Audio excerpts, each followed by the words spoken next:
అందరికీ ప్రైజ్లాడండి. ఒకసారి ముందైతే ఈ వీడియో చూడండి, తర్వాత మాట్లాడుకుందాం.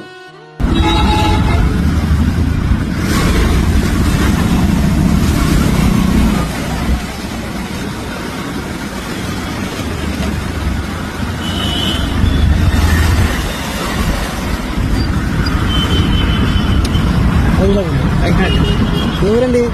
విజయవాడే. రోజు 10-12 కిలోమీటర్లు తిరుగుతాం. ఓకే.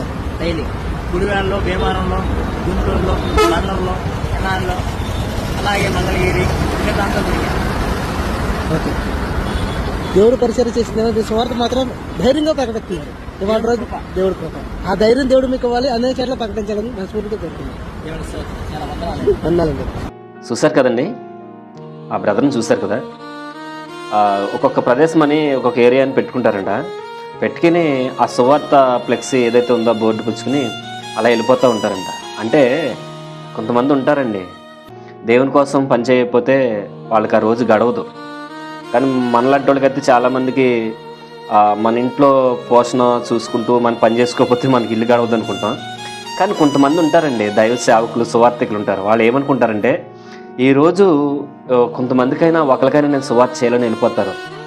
నేనేం చెప్తానంటే దీన్ని బట్టి ఒక క్రైస్తవుడు కలిగి ఉండవలసింది ఏంటంటే, సువార్త నేను ఎలా ప్రకటించాలి, నేను ఎలా వెళ్ళాలి, నేను ఎటు వెళ్ళాలి అన్న ఆలోచన కలిగి ఉండాలండి. ఎందుకంటే సమయం లేదు. దేవుడు చెప్తున్నాడు, కోత విస్తారంగా ఉంది, పనివారు కొద్దుగా ఉన్నారని. ఎవరు అంగీకరిస్తారో అంగీకరించకపోతారనేది మనం పక్కన పెడితే, మొదట మీరు నేను సువార్త ప్రకటించామా లేదని దేవుడు మనకు క్వశ్చన్ వేసినప్పుడు మన దగ్గర ఆన్సర్ ఉండదు.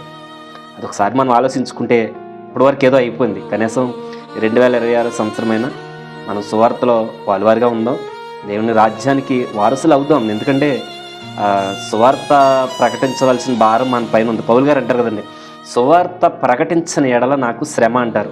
మనమేమనుకుంటాం అంటే సువార్త ప్రకటిస్తే శ్రమలు వస్తున్నాయే ఆగిపోవాలనుకుంటాం. కానీ నేను చెప్తాను, క్రైస్తవుడికి కావాల్సిన గురి ఏంటంటే దేవుని రాజ్యానికి వెళ్ళడం.